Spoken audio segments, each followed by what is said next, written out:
सभी साथियों को मेरा नमस्कार। मैं Devi Singh math tutorials YouTube channel से फ्रेंड्स आज फिर आपके लिए लेकर के आया हूँ 18 सितंबर सन 2021 daily current affairs in Hindi. आपको पता है हमारे यूट्यूब चैनल के माध्यम से डेली करंट अफेयर्स आपके लिए प्रकाशित किए जाते हैं जो आपकी आगामी विभिन्न प्रतियोगी परीक्षाओं के लिए बहुत ही ज़्यादा महत्वपूर्ण होते हैं। चलते हैं फ्रेंड्स अपने वीडियो की तरफ। आज का फर्स्ट क्वेश्चन कराएंगे हम आपको 18 सितंबर सन 2021 का, और वो है विश्व बांस दिवस 2021। हर साल आज ही के दिन 18 सितंबर को विश्व स्तर पर विश्व बांस दिवस के रूप में मनाया जाता है। इस दिवस को मनाने का उद्देश्य बांस के फ़ायदों के बारे में जागरूकता बढ़ाना और रोज़मर्रा के उत्पादों में इसके उपयोग को बढ़ावा देना है। इस दिवस को बनाने की आधिकारिक घोषणा 2009 में बैंकॉक में आयोजित 8वीं वर्ल्ड बम्बू कांग्रेस में की गई थी। विश्व बांस दिवस 2021 का थीम है बांस लगाओ, बांस लगाने का समय आ गया है। चलते हैं फ्रेंड्स नेक्स्ट क्वेश्चन की तरफ। सैफ अली जुनेजा बनी ICAO की अध्यक्ष। अंतर्राष्ट्रीय वायु यातायात के नियमों व सिद्धांतों का पालन करने वाले इंटरनेशनल सिविल एविएशन ऑर्गेनाइजेशन की अध्यक्ष सैफ अली जुनेजा को चुना गया है। वह इस पद पर पहुंचने वाली पहली महिला है। इससे पहले सैफ अली जुनेजा ICAO में भारत की प्रतिनिधि थी। भारत को 12 साल के बाद यह जिम्मेदारी मिली है। नेक्स्ट क्वेश्चन है आपका। संयुक्त राष्ट्र ने कैलाश सत्यार्थी को सतत विकास लक्ष्यों का एडवोकेट नियुक्त किया। संयुक्त राष्ट्र के महासचिव ने 76वीं संयुक्त राष्ट्र महासभा की शुरुआत से पहले नोबेल शांति पुरस्कार विजेता कैलाश सत्यार्थी को नए सतत विकास लक्ष्यों के एडवोकेट के रूप में नियुक्त किया है। श्रीधरन शर्त BCCI जूनियर चयन समिति के चेयरमैन बने हैं। तो यहाँ पर भारतीय क्रिकेट कंट्रोल बोर्ड ने शुक्रवार को राष्ट्रीय जूनियर चयन समिति नियुक्ति की, जिसका चेयरमैन तमिलनाडु के पूर्व बल्लेबाज श्रीधरन शरद को बनाया। शरद दक्षिण क्षेत्र के प्रतिनिधि चयन करता है, जबकि पूर्व विकेट कीपर बल्लेबाज पार्थिव पटेल पश्चिम क्षेत्र के चयन करता है। श्रीधरन शरद दक्षिण क्षेत्र के चेयरमैन हैं, पार्थिव पटेल पश्चिम क्षेत्र के, राणा देव बोस पूर्वी क्षेत्र के, कृष्ण मोहन उत्तर क्षेत्र के, हरविंदर सिंह सोढ़ी मध्य क्षेत्र के चयन करता है। भारतीय रेलवे ने शुरू की कौशल विकास योजना। रेल कौशल विकास योजना के तहत रेलवे अगले 3 वर्षों में 18 से 35 साल के 50,000 युवाओं को प्रशिक्षित करेगा। रेल मंत्री अश्विनी वैष्णव ने शुक्रवार को इस योजना का शुभारंभ किया। रेलवे द्वारा जारी एक बयान के अनुसार योजना के तहत युवाओं को रेलवे प्रशिक्षण संस्थानों में उद्योग से संबंधित कौशल में प्रशिक्षण दिया जाएगा। रेल कौशल विकास योजना आत्मनिर्भर भारत की दिशा में पहल है और यह आज़ादी के अमृत महोत्सव की श्रृंखला का भी हिस्सा है। फेमिना के कवर पर आई भवानी देवी, मीराबाई चानू और रानी रामपाल। बॉलीवुड मैगजीन फेमिना ने अपने सितंबर इशू में भारतीय महिला खेल सितारे भवानी देवी, मीराबाई चानू और रानी रामपाल को जगह दी है। मैगजीन ने फेमिना फेब 40 मुहिम के तहत तीनों को शीर्षक दिया है ओलंपियंस। नेक्स्ट क्वेश्चन है आपको। प्रधानमंत्री मोदी ने शंघाई सहयोग संगठन शिखर सम्मेलन को संबोधित किया है। प्रधानमंत्री नरेंद्र मोदी ने 17 सितंबर को शंघाई सहयोग संगठन शिखर सम्मेलन SCO समिट को वीडियो कॉन्फ्रेंसिंग से संबोधित किया है। PM मोदी ने अपने संबोधन के दौरान उग्रवाद और कट्टरता में वृद्धि को अफगानिस्तान और क्षेत्र में शांति, सुरक्षा और विश्वास की कमी के लिए सबसे बड़ी चुनौती कहा है। तजाकिस्तान की राजधानी दुशांबे में SCO समिट का आयोजन किया जा रहा है। 1996 में शुरू हुआ SCO सोवियत संघ के पतन के साथ चीन, रूस, कजाकिस्तान, तजाकिस्तान और किर्गिस्तान के बीच एक विश्वास बढ़ाने के उपाय के रूप में शुरू किया गया था। भारत, पाकिस्तान और उज्बेकिस्तान भी अब इसके स्थायी सदस्य हैं। समूह ने हालिया शिखर सम्मेलन में अपने नवीनतम डायलॉग पार्टनर्स के रूप में सऊदी अरब, मिस्र और कतर को शामिल किया है। नेक्स्ट क्वेश्चन है आपका विश्व ओजोन दिवस हाल ही में 16 सितंबर को मनाया गया है, बी आपका आंसर हो जाएगा। 19 दिसंबर 1964 को संयुक्त राष्ट्र महासभा ने ओजोन परत के संरक्षण के लिए 16 सितंबर को अंतर्राष्ट्रीय ओजोन दिवस मनाने की घोषणा की है। संयुक्त राष्ट्र और 45 अन्य देशों ने ओजोन परत को खत्म करने वाले पदार्थों पर मॉन्ट्रियल प्रोटोकॉल पर 16 सितंबर 1987 को हस्ताक्षर किए थे। इसके बाद पहली बार 16 सितंबर 1995 को विश्व ओजोन दिवस मनाया गया और इसके बाद से हर साल ये दिन मनाया जाता है। नेक्स्ट क्वेश्चन है आपका हाल ही में कौन से पूर्वी एशिया शिखर सम्मेलन में ऊर्जा मंत्रियों की वर्चुअल बैठक आयोजित की गई है, तो ये की गई है 15वें, सी आपका आंसर हो जाएगा। हाल ही में 15वें पूर्वी एशिया शिखर सम्मेलन में ऊर्जा मंत्रियों की वर्चुअल बैठक आयोजित की गई है, जिसका विषय we care we prepare we prosper है, जिसका उद्देश्य ऊर्जा सुरक्षा और ऊर्जा संक्रमण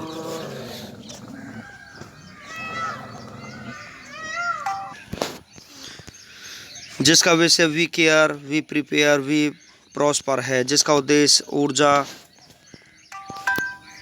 सुरक्षा और ऊर्जा संक्रमण के लक्ष्य को आगे बढ़ाने में आसियान देशों के प्रयासों का समन्वय करना है। नेक्स्ट क्वेश्चन आपका वेस्ट इंडीज़ के किस पूर्व दिग्गज क्रिकेटर ने कमेंट्री से संन्यास लेने की घोषणा की है? माइकल होल्डिंग ने संन्यास लेने की घोषणा कर चुके हैं, सी आपका आंसर हो जाएगा। वेस्ट इंडीज़ क्रिकेट के दिग्गज तेज गेंदबाज माइकल होल्डिंग ने क्रिकेट कमेंट्री से संन्यास लेने का ऐलान कर दिया है। 66 साल के होल्डिंग पिछले 20 साल से स्काई स्पोर्ट्स की कमेंट्री टीम का हिस्सा थे। बढ़ती उम्र और क्रिकेट के व्यस्त शेड्यूल को देखते हुए उन्होंने 2021 के अंत में कमेंट्री को भी अलविदा कहने का पक्का मन बना लिया है। होल्डिंग ने वेस्ट इंडीज़ के लिए 60 टेस्ट और 102 वनडे में 391 विकेट चटकाए हैं। उन्होंने 1987 में इंटरनेशनल क्रिकेट से संन्यास लेने के बाद कमेंट्री में अपनी दूसरी पारी की शुरुआत की थी। नेक्स्ट क्वेश्चन है आपका हाल ही में किसने AI संचालित रोड सड़क सुरक्षा प्रोजेक्ट आई रास्ते लॉन्च किया है? तो ये किया है नितिन गडकरी ने, ये आपका आंसर हो जाएगा। केंद्रीय मंत्री नितिन गडकरी ने AI संचालित सड़क सुरक्षा प्रोजेक्ट आई रास्ते शुरू की। इसे नागपुर में लॉन्च किया गया है। इसे सरकार द्वारा इंटेल, अनाई, IIT हैदराबाद, CSIR, CRRI और महिंद्रा एंड महिंद्रा के सहयोग से विकसित किया गया है। इसका उद्देश्य नागपुर में सड़क दुर्घटनाओं को 50% तक कम करना है। यह वाहन सुरक्षा, गतिशीलता विश्लेषण और सड़क अवसंरचना सुरक्षा पर ध्यान केंद्रित करेगा। टाइम पत्रिका ने 100 सबसे प्रतिभाशाली लोगों की सूची में किसे प्रथम स्थान प्रदान किया है? अमेरिका के राष्ट्रपति जो बाइडेन को प्रथम स्थान मिला है, भी आपका आंसर हो जाएगा। टाइम मैगजीन ने बुधवार को 100 सबसे प्रतिभाशाली और प्रभावशाली लोगों की अपनी सालाना लिस्ट को जारी किया है। टाइम की इस लिस्ट में प्रधानमंत्री नरेंद्र मोदी, पश्चिम बंगाल के मुख्यमंत्री ममता बनर्जी और सीरम इंस्टीट्यूट ऑफ इंडिया के CEO आधार पूनावाला का नाम भी शामिल है। 2021 के सबसे प्रभावशाली नेताओं की लिस्ट में सबसे चौंकाने वाला नाम तालिबान के सह संस्थापक मुल्ला अब्दुल गनी बरादर का है। नेक्स्ट क्वेश्चन है आपका टाइम मैगजीन की 100 प्रभावशाली लोगों की सूची में जिसमें प्रधानमंत्री मोदी और किस राज्य के मुख्यमंत्री को शामिल किया गया है? पश्चिम बंगाल के मुख्यमंत्री को शामिल किया गया है, सी आपका आंसर हो जाएगा। टाइम मैगजीन की 100 प्रभावशाली लोगों की सूची में भारत के प्रधानमंत्री नरेंद्र मोदी और पश्चिम बंगाल के मुख्यमंत्री ममता बनर्जी और सीरम इंस्टीट्यूट ऑफ इंडिया के मुख्य कार्यकारी अधिकारी आधार पूनावाला को शामिल किया गया है। इस सूची में सबसे शक्तिशाली और भरोसेमंद माना जाता है। नेक्स्ट क्वेश्चन है आपका हाल ही में मालदीव में भारत के नए उच्चायुक्त के रूप में निम्न में से किसे नियुक्त किया गया है? मनु महावर को नियुक्त यहाँ पर किया गया है, ये आपका आंसर हो जाएगा। वरिष्ठ राजनयिक मनु महावर को मालदीव में भारत का अगला उच्चायुक्त नियुक्त किया गया। वर्ष 1996 बैच के भारतीय विदेश सेवा के अधिकारी महावर इस समय ओमान में भारतीय राजदूत के रूप में कार्यरत हैं। विदेश मंत्रालय के अनुसार वह जल्द ही अपनी नई जिम्मेदारी संभालेंगे। महावर मालदीव में भारत के मौजूदा उच्चायुक्त संजय सुधीर का स्थान लेंगे। विश्व आरोग्य सुरक्षा दिवस कब मनाया जाता है? 17 सितंबर को ये मनाया जाता है, सी आपका आंसर हो जाएगा। हर साल 17 सितंबर को विश्व रोगी सुरक्षा दिवस मनाया जाता है। इसका उद्देश्य रोगी सुरक्षा के बारे में दुनिया भर के लोगों को जागरूक करना तथा रोगी सुरक्षा के बारे में समन्वय और कार्रवाई के साथ साथ वैश्विक समझ बनाना है। विश्व रोगी सुरक्षा दिवस 2021 की थीम है सुरक्षित मातृत्व एवं शिशु देखभाल है। नेक्स्ट क्वेश्चन है आपका, हाल ही में किस राज्य की कैबिनेट में फेरबदल के बाद 24 मंत्रियों ने शपथ ली है? गुजरात के मंत्रियों में फेरबदल की गई है। बी आपका आंसर हो जाएगा। गुजरात के मुख्यमंत्री भूपेश पटेल और पूर्व सीएम विजय रूपानी की मौजूदगी में नए मंत्रिमंडल में कुल 24 मंत्रियों ने पद और गोपनीयता की शपथ ली है। नेक्स्ट क्वेश्चन है आपका, हाल ही में किसने इलेक्ट्रिक वाहनों को बढ़ावा देने के लिए शून्य कार्यक्रम को शुरू किया है? नीति आयोग ने इसको शुरू किया है। ये आपका आंसर हो जाएगा। नीति आयोग और रॉकी माउंटेन इंस्टीट्यूट ने शून्य प्रदूषण वितरण वाहनों को बढ़ावा देने के लिए शून्य अभियान शुरू किया है। इसका उद्देश्य शहरी क्षेत्रों में इलेक्ट्रॉनिक वाहनों अपनाने को बढ़ावा देना है। नीति आयोग के सीईओ अमिताभ कांत की अध्यक्षता में हुई बैठक में महिंद्रा इलेक्ट्रिक, टाटा मोटर्स, जोमेटो, अशोक लीलैंड, सन मोबिलिटी, लाइटनिंग लॉजिस्टिक्स समेत करीब 30 कंपनियां शामिल हुई हैं। इस अभियान के तहत इलेक्ट्रिक वाहनों को बढ़ावा देने के उद्योग के प्रयासों को मान्यता देने के लिए एक कॉरपोरेट ब्रीडिंग और प्रमाणन कार्यक्रम शुरू किया जाएगा। नेक्स्ट क्वेश्चन है आपका, हाल ही में प्रधानमंत्री नरेंद्र मोदी के द्वारा किन 2 टीवी चैनलों को मिलाकर नया चैनल संसद टीवी में किया गया है? तो यहाँ पर आपका आंसर हो जाएगा लोकसभा टीवी और राज्यसभा टीवी का यहाँ पर समायोजन कर दिया गया है।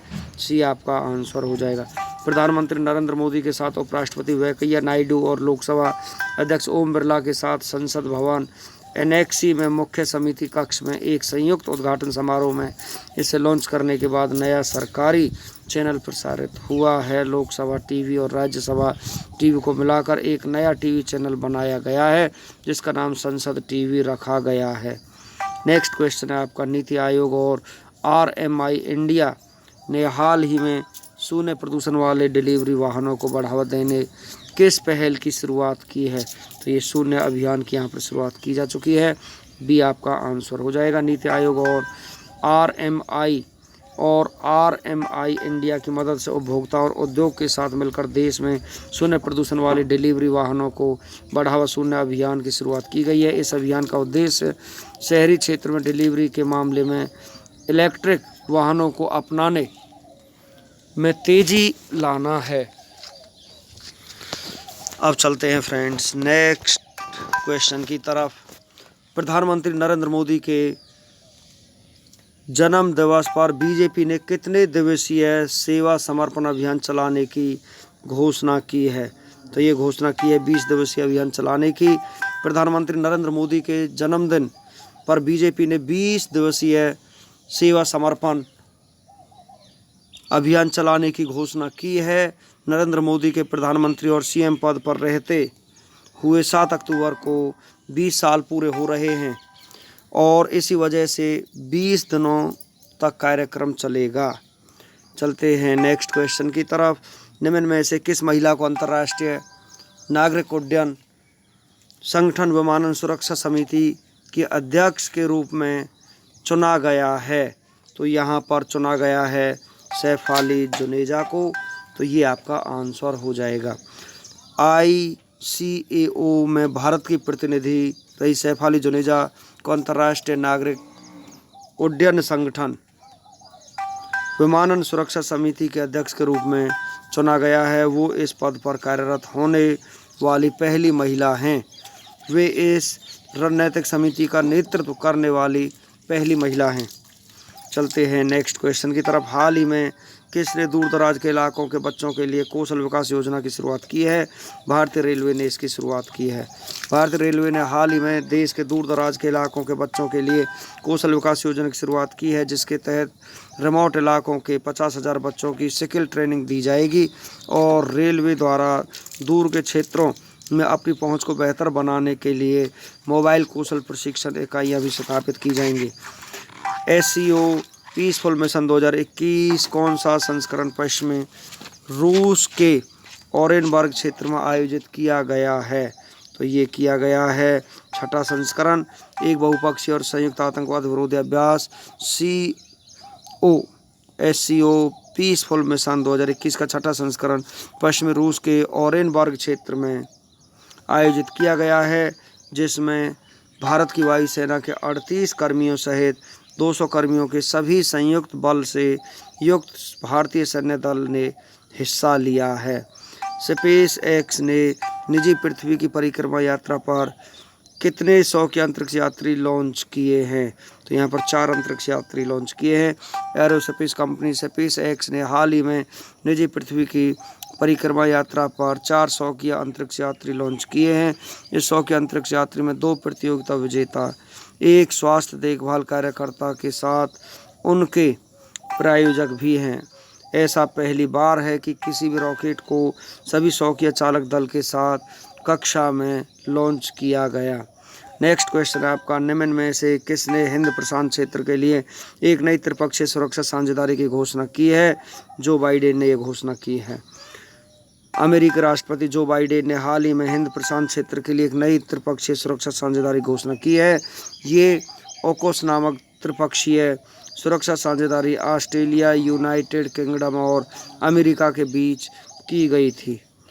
नेक्स्ट क्वेश्चन, आप कैबिनेट में किस शहर में एकलव्य मॉडल आवासीय विद्यालय को मंजूरी दे दी है? विशाखापत्तनम में मंजूरी दे दी है। कैबिनेट ने हाल ही में आंध्र प्रदेश के विशाखापत्तनम जिले के अराकू घाटी मंडल के मज्जी वालासा गांव में एकलव्य मॉडल आवासीय विद्यालय के निर्माण के लिए आदिवासी कल्याण विभाग के पक्ष में 15 एकड़ सरकारी भूमि के हस्तांतरण को मंजूरी दे दी है। नेक्स्ट क्वेश्चन आपका, भारतीय क्रिकेट टीम के कप्तान विराट कोहली ने हाल ही में किस क्रिकेट फॉर्मेट कप्तानी छोड़ने की घोषणा की है? 2020 फॉर्मेट को छोड़ने की उन्होंने घोषणा की है। भारतीय क्रिकेट टीम के कप्तान विराट कोहली ने हाल ही में 2020 फॉर्मेट की कप्तानी छोड़ने की घोषणा की है। विराट कोहली ने अपने ऊपर लगातार बढ़ते दबाव की वजह से ये फैसला लिया है। केंद्रीय मंत्रिमंडल ने आपदा जोखिम न्यूनीकरण के लिए किस देश के साथ समझौता ज्ञापन को मंजूरी दे दी है? तो ये मंजूरी दी है इटली को। इटली आपका आंसर हो जाए। केंद्रीय मंत्रिमंडल ने हाल ही में आपदा जोखिम न्यूनीकरण के लिए भारत के राष्ट्रीय आपदा प्रबंधन प्राधिकरण और इटली के साथ समझौता ज्ञापन को मंजूरी दे दी है। इस समझौते से आपदा प्रबंधन के क्षेत्र में तैयारी, प्रतिक्रिया के साथ साथ क्षमता निर्माण के क्षेत्रों को मजबूत करने में मदद मिलेगी।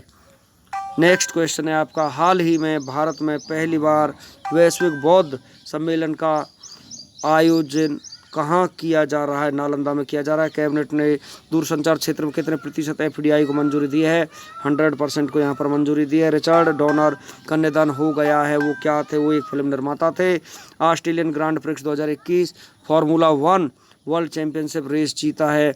मैक्स वर्स्टापेन ने ये रेस जीता है। भारत का पहला स्वदेशी विमान वाहक कब कमीशन किया जाएगा? 2022 में किया जाएगा।